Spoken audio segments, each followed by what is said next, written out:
dia, boa tarde, boa noite. Eu sou o professor Afonso e nesse encontro iremos falar sobre temporizadores ou timers do 8051. E o que são timers em microcontroladores?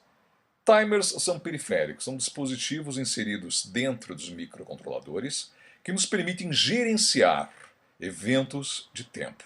Então, sempre que seu programa precisa controlar tempo, responder a eventos baseados em tempo, os timers são uma ótima pedida para você. De fato, timers ou temporizadores são construídos como contadores. Após um número certo de clocks, após um número certo de eventos de clock, você tem uma resposta. O seu programa pode ser notificado para tratar um determinado evento. A primeira aplicação aqui mostrada é um cronômetro. Ou seja, você pode, a partir de um determinado evento, como por exemplo pressionar de uma tecla, disparar um temporizador, um cronômetro, para que após um tempo um novo evento possa ser gerado, como por exemplo o acender de um LED. Outra aplicação seria um contador de eventos. Nesse diagrama, podemos ver aqui uma pequena esteira, onde determinados objetos passam por ela, e aqui uns sensores, por exemplo, a laser, infravermelho, que fazem a detecção quando a peça passa, e o microcontrolador pode, por exemplo, contar. O timer ou o temporizador pode ser usado para a contagem dessas peças também. O timer também pode ser utilizado para a função de um contador de pulsos, ou até mesmo um frequencímetro. Nesse exemplo aqui, de forma semelhante ao exemplo anterior, nós temos aqui uma sequência de eventos, como se fossem peças passando ou estímulos, pulsos de clock. O timer pode ser utilizado para contar esses números de pulsos em um determinado ΔT, em um determinado tempo. Hipoteticamente, se esse ΔT for 1 segundo, nós teríamos um número de pulsos por segundo, ou se preferir também, hertz. Outra aplicação pode ser a medição de largura de pulso. Ou seja, você pode ter uma chave, um determinado circuito em que gere um pulso, e você pode utilizar o timer do microcontrolador para medir quanto tempo demora esse pulso para subir e para descer. E por fim, mais uma aplicação seria a de utilizar o timer como relógio. Como relógio, o timer pode gerar uma cadeia de eventos, uma sequência de eventos em intervalos regulares.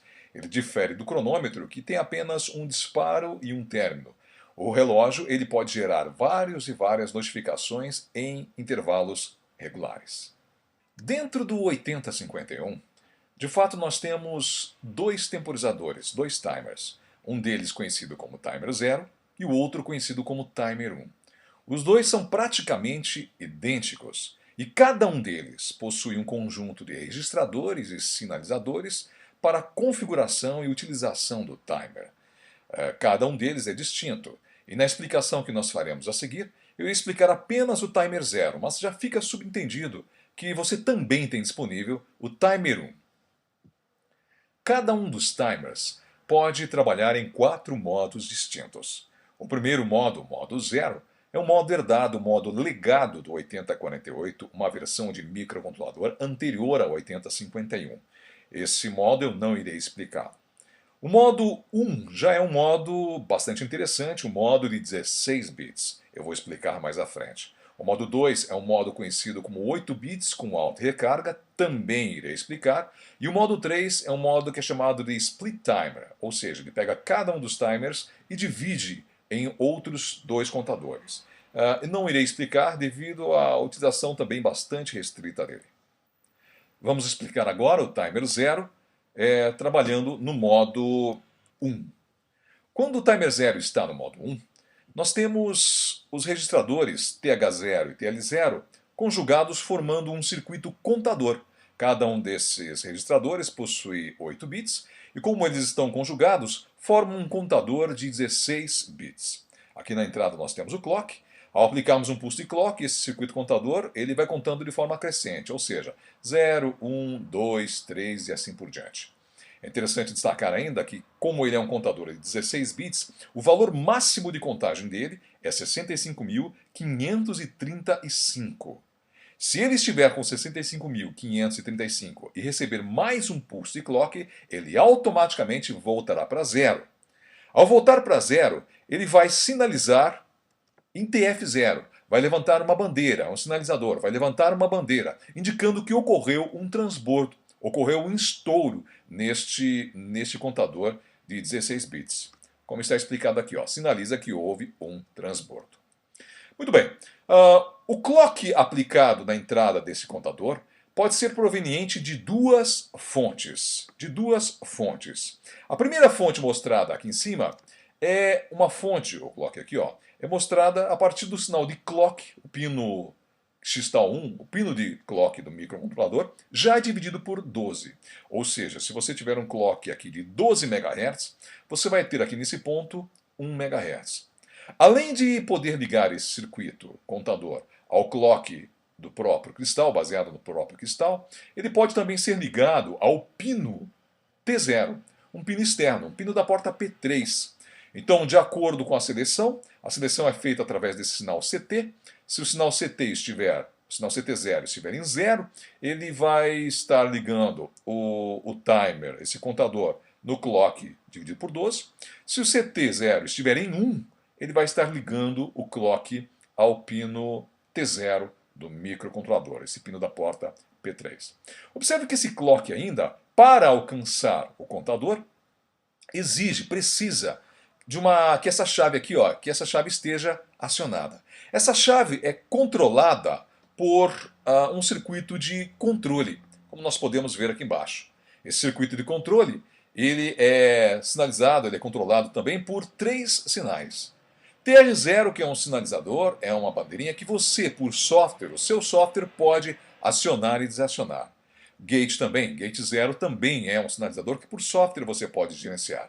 E também esse controle pode utilizar também o pino int0, mais um pino da porta P3. Então, através da combinação desses 3 sinais, você pode ligar ou desligar a aplicação de clock a um circuito contador. Esse circuito de controle, ele utiliza a seguinte lógica. Vou mostrar uma tabela aqui embaixo, olha. Então nós temos aqui basicamente TR0, que é esse sinal. Temos o gate 0, que é esse sinal aqui. Temos o pino int0, que é esse sinal, gerando para nós o sinal de controle. O primeiro sinal que nós vamos avaliar é o TR0. Se o TR0 estiver desligado, automaticamente esse ponto de controle aqui, ó, vai estar desligado e o circuito contador não vai receber clock nenhum. Então esse TR0 é conhecido como chave geral. Você desligando isso aqui, automaticamente desliga o circuito de controle, como é mostrado nesta primeira linha dessa minha tabela.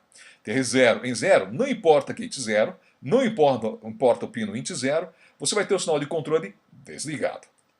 Agora, se você ligar o pino TR0, você ainda pode controlar a saída através do gate. O gate, de fato, ele é um sinal que controla. Ele habilita ou não o controle pelo pino int 0. Se você colocar o gate 0, você está dizendo ignore o pino int 0. Ignore o pino int 0. É como mostrado nessa tabela aqui, ó. Se TR estiver ligado e o gate estiver em 0, não importa o pino int 0, automaticamente vai estar ligado essa chave e o seu contador vai estar contando. Agora, se você colocar o pino gate em nível lógico 1, você daí vai ter duas opções.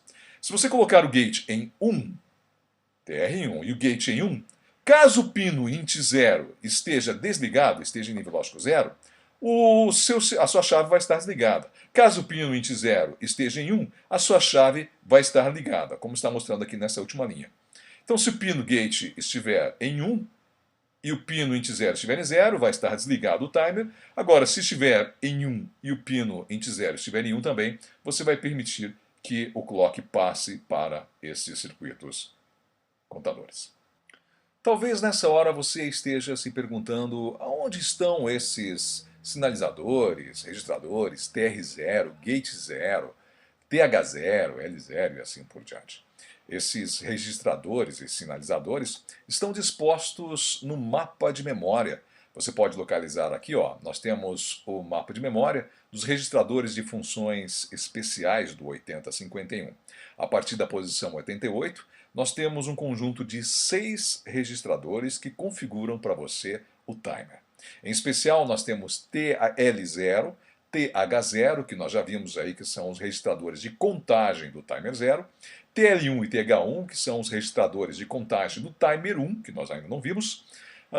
Também nós temos TCON e TMOD, que hospedam os demais sinalizadores, os demais registradores desses timers. Vamos dar uma olhada agora no TMOD, primeiro registrador que nós vamos estudar aí.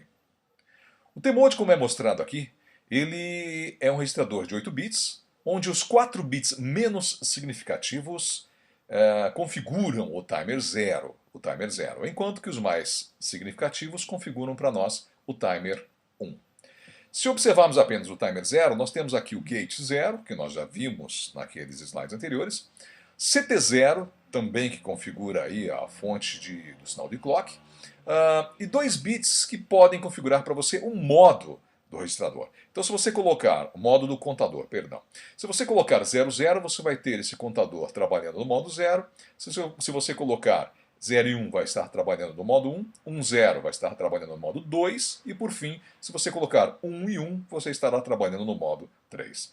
Então você pode utilizar esses 4 bits para configurar o timer 0, e da mesma forma você pode utilizar os 4 bits mais significativos para configurar o timer 1. Lembrando apenas que este registrador é acessível apenas como uma palavra de 8 bits. Ou seja, você só pode utilizar o comando move para poder gravar nesse registrador. Você não pode utilizar o comando 7B, tampouco o CLR, para configurar bit a bit. Você tem que escrever a palavra inteira aqui. O próximo registrador interessante para nós é o TCON. O TCON ele utiliza para o timer apenas os 4 bits mais significativos. Em destaque aqui o bit 5 e o bit 4, nós temos o timer 0.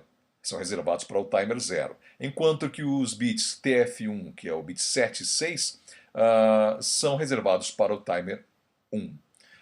Lembrando apenas que o TR0 é aquela chave sinalizadora que quando em 0 desliga totalmente o timer, e o TF0 é o flag que indica que aconteceu um transbordo. Estes registradores, esses bits desses registradores, permitem ser acessados aí, podem ser acessados bit a bit, ou seja, você pode individualmente ligá-los e desligá-los utilizando as instruções em assembly, setb e também CLR. Muito bem, vamos ver então a nossa primeira aplicação. A aplicação nós vamos fazer é um cronômetro. Para isso nós vamos deixar o contador em modo 1 e vamos atribuir alguns valores hipotéticos. Vamos arbitrar alguns valores hipotéticos. Imagine que seu microcontrolador esteja trabalhando com um clock de 12 MHz. E você quer um cronômetro que, ao disparar, após 1 milissegundo, ele notifique através do TF0. TF0 vai para 1 notificando que já realizou o total de 1 milissegundo.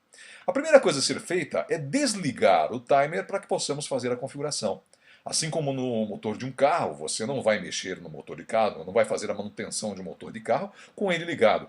Então a primeira coisa a ser feita é zerar o TR0.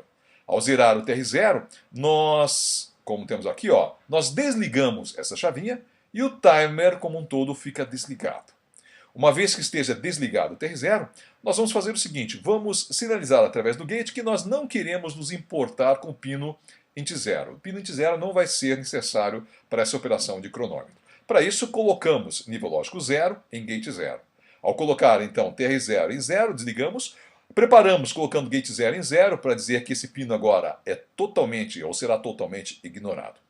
Na sequência, nós iremos fazer a configuração de qual das fontes será necessária para o nosso contador. Vamos arbitrar que será utilizado o clock de 12 MHz como a nossa base de tempo para este circuito de cronômetro. Então nós temos que colocar o CT0, esse bit CT0, em nível lógico 0, sinalizando que o clock agora o clock do próprio processador deverá ser dividido por 12, aplicado para cá. Com isso nós vamos ter aí uma frequência, de aproximadamente 1 MHz aplicado aqui, 1 MHz aplicado, ou seja, pulsos ocorrendo com o período de 1 microsegundo. A cada 1 microsegundo nós temos um pulso aplicado aqui. A seguir nós vamos configurar este contador para que após 1000 pulsos ocorrendo aqui, tenhamos aqui a sinalização. Porque 1 microsegundo, se ele contar então 1000 pulsos, a cada pulso aplicado, 1000 pulsos sendo aplicados aqui na entrada, após 1000 pulsos ele deve sinalizar para nós. Para isso, a conta é bastante simples. Nós imaginamos qual é o valor de estouro ou de transbordo desse timer. Como é um timer com 16 bits, o valor de estouro ou transbordo será 65.536. Tiramos 1000 valores dele, nós vamos encontrar 64.536. Ou seja, inicializando esse timer aqui, esse contador aqui, com 64.536, após 1000 pulsos de clock, ele alcançará o valor de 65.536. Alcançando esse valor, ele vai gerar uma sinalização para nós, indicando que ocorreu o transbordo. Muito bem. Então nós vamos inicializar com 64.536, mas é mais fácil inicializar esses timers em hexadecimal. 64.536 é a mesma coisa que FC18. Vamos pegar o FC e aplicar em TH0, e o 8 vamos aplicar em TL0, ou seja, TH0 recebe FC e TL0 recebe 8. A seguir, vamos ter a certeza de que o nosso sinalizador está em 0, aplicando 0 a ele. Com isso, nós garantimos que antes de começar a funcionar o timer, o sinalizador está desligado. E a única coisa que nos falta agora é disparar esse timer. Para disparar esse timer, nós vamos colocar o TR0 em 1. Colocando o TR0 em 1, automaticamente vai habilitar os pulsos de clock de 1 microsegundo ao contador. Após 1000 contagens, TF0 ele irá sinalizar que realizou as 1000 contagens, ou seja, realizou o período de 1 milissegundo. Então, colocando aqui em nível lógico 1, passando TR0 para nível lógico 1, vai começar o processo de contagem e nós garantimos que após ligar o TR0 para 1, nós vamos ter aqui 1 milissegundo sinalizado pelo TF0. Muito bem, vamos então a uma simulação desse programa que acabamos de ver. Vamos vê-lo rodando dentro do ambiente Kill Microvision. Então aqui está o programa, uma breve descrição para ele. A primeira linha, nós temos aqui o CLR TR0, que na verdade desliga o timer. Coloca 0 no TR0, desligando o timer. A seguir colocamos em tmode o número 1, onde zeramos o gate 0, zeramos o CT0 e colocamos o timer 0 em modo 1. Carregamos TH0 e TL0 com os valores FC e 18 respectivamente. Zeramos o TF0, que é a nossa bandeira, a nossa sinalização, ela vai zerar. E voltamos, em 7B, voltamos a ligar o timer 0, disparando então o cronômetro. Uma vez disparado o cronômetro, a primeira instrução que nós fazemos é apagar um LED, por exemplo, conectado à porta P1 ou coisa parecida. E ficamos aqui. Esse JNB é um salto caso o TF0 não esteja ligado. Ou seja, ele vai saltar, e esse cifrão significa que ele vai saltar para a mesma posição, vai ficar saltando para a própria posição enquanto o TF0 estiver em 0. Então vai ficar travado aqui até o momento que o timer ele percorrer todo o período, percorrer todo o tempo que nós calculamos, que é de aproximadamente 1 milissegundo. Uma vez que ele realize tudo isso, o TF0 indo para 1, automaticamente a instrução continua e volta a ligar o LED conectado ao pino P10. E por fim ele vai ficar aqui travado, um jump para a posição, ficando ele travado nessa mesma instrução. Vamos agora então simular, vamos ver ele funcionando. Ligamos aqui o debug, a depuração.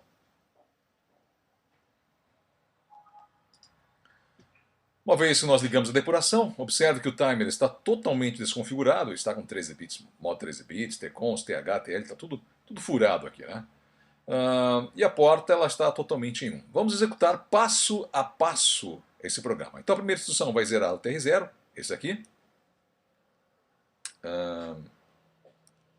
Zerando o TR0. Na sequência ele vai mudar o modo, zerando o CT, zerando o TF, zerando o gate, e vai mudar também o modo aqui dele. Dando uma olhadinha aqui, ó. Percebe que mudou para um timer de 16 bits e já configurou tudo bonitinho. Vai agora inicializar o TH e o TL, respectivamente. Ele vai inicializar com os valores que nós estamos pretendendo, FC e 18. Zerar o valor de TF.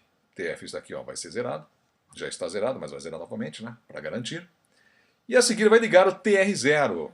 E o status do nosso timer vai mudar de stop para run. Então ligando aqui. Então vamos executar. Olha lá, mudou para Run. Com isso, automaticamente, o timer já começa a contar. Você vai ver que, na verdade, está contando. Vai zerar o P10, que é esse bit aqui da porta. Zerou o bit. E aqui vai ficar travado. Eu vou executando várias vezes. Ó, vai executando. Observe que, nesse momento, o timer aqui está em execução. Repare aqui na configuração. O timer está em execução, está rodando normalmente, realizando aí o período necessário. Você pode perceber aqui também a temporização, que vai avançando. Vou novamente pressionar. Observe que a temporização aqui está avançando, então. E não vou ficar aguardando até ele fechar. Eu vou fazer o seguinte, vou colocar um breakpoint aqui nessa próxima linha. E vou pedir para executar direto. Observe que quando o timer zerou o seu valor, ele ligou o TF, e automaticamente essa instrução que estava sendo travada, que estava saltando para lá mesma, agora continua. Como instrução aqui que nós colocamos para ligar o LED, nós esperamos que esse LED seja ligado aqui nesse ponto. Ligou o LED. Observe que o tempo que ele percorreu é de aproximadamente então 1 milissegundo. Existe um pequeno acréscimo aqui que foi devido à inicialização do código, mas é aproximadamente 1 milissegundo. E o programa agora fica travado eternamente aqui, conforme o esperado. Muito bem, então, além do cronômetro, também nós podemos ter outra aplicação, como, por exemplo, detectar a largura de pulso, também no modo 1.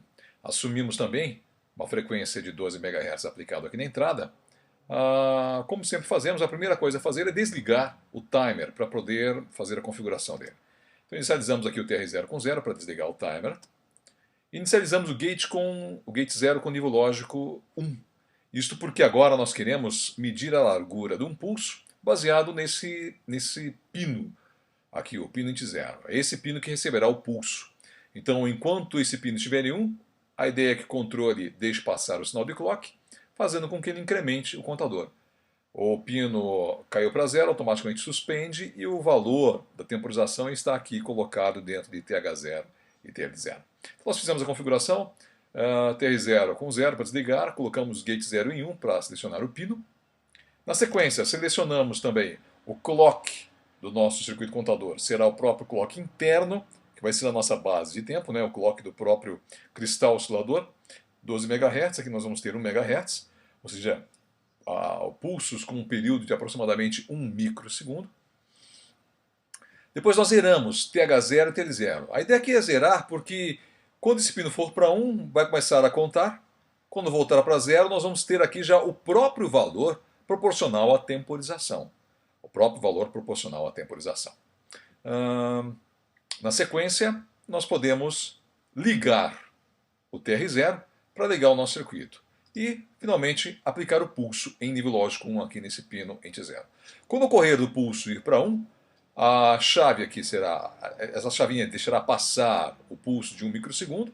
E se, por exemplo, você tiver um pulso com uma largura de 1 milissegundo, espera-se que ao terminar o sinal aqui, ao terminar o pulso, você tenha aqui o valor de aproximadamente 1000.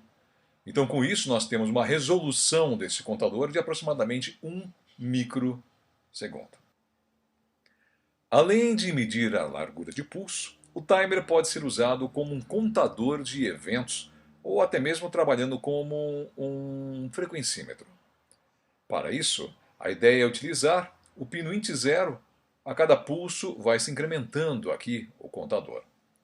Desta forma, primeiro zeramos o TR0, para desligar todo o timer. Colocamos gate 0 em 0 também, para ficar totalmente independente do pino int 0. A seguir, nós colocamos o CT0 em 1 para que o pulso de clock do pino int 0 afete o nosso circuito contador, TH0 e TL0. Zeramos o valor de TH0 e TL0 para que ele possa mostrar quantos pulsos foram recebidos. E, por fim, ligamos o TR0. Com isso, com o TR0 ligado, nós podemos receber então pulsos aqui no pino no pino T0, e o número de pulsos que for recebido vai ser incrementado, vai ser acumulado aqui dentro de TH0 e TL0. Se, por exemplo, você deixar o TR0 ligado por aproximadamente 1 segundo, você vai ter o número de pulsos que foram recebidos durante um segundo, ou seja, você vai ter a frequência com que esses pulsos são recebidos aqui na entrada. Para você deixar o pino TR0 em 1, você pode usar o timer 2 na forma de cronômetro. Muito bem, nós vimos aí então algumas aplicações e como funciona o timer 0 operando no modo 1. Vamos agora ver como o timer 0 trabalha também no modo 2. No modo 2, o que muda tipicamente é a configuração entre o TL e o TH, os registradores de contagem. Enquanto que no modo 1, os dois eram associados em série, formando um contador único de 16 bits, no modo 2 nós temos o TL como um contador único de 8 bits. Isso significa que a cada pulse de clock ele vai continuar incrementando. No momento que ocorrer o transbordo, como é 8 bits, o valor máximo que ele vai poder contar é 255. Ao receber então mais um pulso de clock, ele normalmente nós esperaríamos que ele voltasse para zero, mas ele não vai fazer isso. No momento que receber o pulso de clock, de 255, ele receberá o valor que está em TH0. No momento que acontece transbordo, então ele recebe de volta o valor que está em TH0 e sinaliza através de TF0 o valor que aconteceu esse transbordo. Vamos ver um exemplo aqui para ficar mais claro. Hipoteticamente, vamos inicializar TL0 com o número 253, TH0 também com 253, não é obrigatório deixar os dois iguais, mas é conveniente. E zeramos também o TF0, que é o nosso sinalizador de transbordo. Ao dar o primeiro pulse de clock aqui, incrementa o valor de TL0, passou a 254. Mais um pulse de clock, incrementa novamente, 255. Perceba que 255 é o último valor, é o maior valor possível a ser armazenado em TL0. Ao dar o pulse clock, esperaríamos que ele voltasse para zero, mas não vai acontecer isso. Ele vai recarregar com o 253 e a seguir sinalizará aqui que aconteceu o overflow. Lembrando também que esse overflow aqui, esse TF0, é por sua conta que você tem que zerar. Você, por software, uma vez que detectou que ele foi para 1, é sua incumbência zerar. Então vamos ver aqui. Ó. Vou dar um pulse de clock. Perceba que ele recarregou com 253 e sinalizou aqui o TF0 em 1. Você deve zerar o valor de TF0 e o contador continua normalmente funcionando. Mesmo que você não zere, o contador continua funcionando. Mais um pulse de clock, ele vai passar de 253 para 254, 255 e novamente, ao receber mais um pulse de clock, ele vai fazer a recarga, voltando a ser 253, sinalizando aqui o TF0 como sendo também um transbordo. É sua incumbência, novamente reitero, é sua incumbência zerar o valor de TF0. Muito bem, então vamos ver agora como fica a estrutura do timer 0 operando em modo 2. Então, como nós já tínhamos visto, aqui está a configuração entre TL0 e TH0. Nós temos aqui então TF0 configurado e a auto-recarga. Interessante é que as únicas coisas que modificam são os registradores de contagem. O restante é totalmente igual. Ele continua tendo como entrada dois canais. A primeira opção é do próprio cristal, a segunda opção é do pino T0, selecionável pelo CT0. E também possui todo o mecanismo de controle exatamente como nós já tínhamos feito ou já tínhamos visto anteriormente. O restante é totalmente igual. Então a única coisa que nós temos no modo 2 é o mecanismo de recarga automático com a limitação do contador em 8 bits. Então vamos ver uma aplicação para o modo 2. Iremos implementar um relógio. Peço atenção apenas que o relógio não significa que ele vai ter que gerar eventos de 1 em 1 segundo. O nosso relógio que iremos fazer, ele vai gerar eventos a cada 100 microsegundos. Então está aqui o relógio. Nós temos originalmente um clock de 12 MHz. No lado aqui esquerdo, nós queremos então a cada 100 microsegundos que ele notifique, gerando evento para a gente. E a primeira coisa a ser feita para trabalhar com o relógio é zerar o TR, como sempre fazemos. O TR0 é zerado para que seja desligado todo o contador. Ajustamos o gate para 0 para ignorar totalmente o pino em T0. Selecionamos o CT com 0 para que o pulso de clock do contador seja agora baseado no próprio clock de 2 MHz. No caso aqui nós vamos ter um clock a cada 1 microsegundo, ou seja, 1 milhão de pulsos de clock por segundo. E vamos agora inicializar o TL0. Como ele é registrador de 8 bits, o valor de transbordo dele será quando ele mudar de 255 para 256. Como nós temos aqui 1 microsegundo e aqui nós queremos 100 microsegundos, esse circuito aqui vai ter que dividir por 100. Dividir por 100. Ou seja, o módulo desse contador vai ter que ser dividido por 100. Assim, o valor que nós vamos inicializar em TL0 será 256, que é o valor do transbordo, menos 100, ou seja, 156. Convertendo para hexadecimal, teremos 9C. Então vamos carregar o 9C aqui. E como queremos que o relógio notifique-nos a cada 100 microsegundos, também iremos recarregar, colocar aqui o valor em TH 0 com o valor de recarga 9C. Com isso, periodicamente, a cada 100 microsegundos, ele irá gerar um evento para nós. Reiterando o que eu já falei anteriormente, toda vez que o TF ele sinalizar o evento de 100 microsegundos, é importante que você, pelo software, você zere o valor de TF0. Finalmente, para disparar todo esse processo, basta então colocar o TR0 em nível lógico 1. E por hoje é só. Agradeço a você por ter assistido essa aula, convido você a assistir outras e desejo a você um forte abraço. Nos encontramos lá.